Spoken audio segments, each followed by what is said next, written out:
Hi all, welcome to football arena.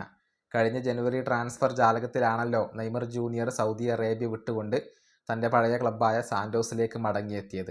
പക്ഷേ ഈ സീസണിലും നെയ്മറെ പരിക്ക് വല്ലാതെ അലട്ടിയിട്ടുണ്ട്.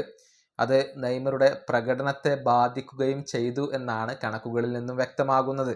അത്തരത്തിലുള്ള ചില കണക്കുകൾ നമുക്കൊന്ന് പരിശോധിക്കാം. അതായത് കഴിഞ്ഞ 3 മാസമായി ഒരു ഗോളോ അസിസ്റ്റോ നേടാൻ നെയ്മർക്ക് കഴിഞ്ഞിട്ടില്ല. പരിക്ക് കാരണം കുറേയേറെ മത്സരങ്ങളിൽ നെയ്മർ പുറത്തിരിക്കുകയായിരുന്നു. കഴിഞ്ഞ 3 മാസത്തിനിടെ 6 മത്സരങ്ങളാണ് നെയ്മർ ജൂനിയർ കളിച്ചിട്ടുള്ളത്.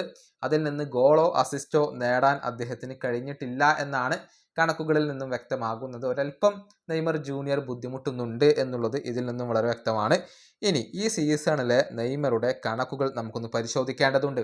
അതായത് സാന്റോസിലേക്ക് മടങ്ങി വന്നതിന് ശേഷം 23 മത്സരങ്ങളാണ് നെയ്മർ ജൂനിയർ കളിച്ചിട്ടുള്ളത്. അതിൽ 9 മത്സരങ്ങളിലാണ് സാന്റോസ് വിജയിച്ചിട്ടുള്ളത്. 6 സമനിലകൾ, 8 തോൽവികൾ അവർക്ക് വഴങ്ങേണ്ടി വന്നു എന്നുള്ളതാണ്.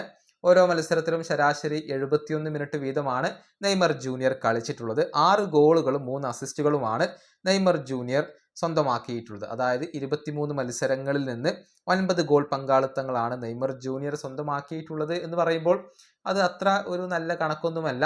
ഒരു ആവറേജ് പ്രകടനമാണ് ഈ കണക്കുകളിൽ നിന്നും നമുക്ക് വ്യക്തമാകുന്നത്. പക്ഷേ നെയ്മറുടെ ഇമ്പാക്റ്റ് നമ്മൾ എടുത്തു പറയേണ്ടതുണ്ട്. കളിച്ചപ്പോഴെല്ലാം നല്ല രൂപത്തിൽ കളിക്കാൻ നെയ്മർ ജൂനിയർക്ക് കഴിഞ്ഞിട്ടുണ്ട്. പക്ഷേ ഗോളുകളുടെയും അസിസ്റ്റുകളുടെയും കാര്യത്തിൽ ഒരു അസാധാരണമായ മികവൊന്നും പുറത്തെടുക്കാൻ നെയ്മർക്ക് ഈ സീസണിൽ കഴിഞ്ഞിട്ടില്ല.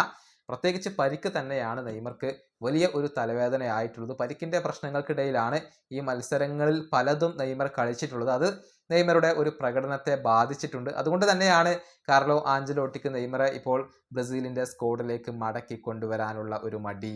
ഈ വീഡിയോ അവസാനിപ്പിക്കുന്നു. അടുത്തൊരു വീഡിയോ കാണാം.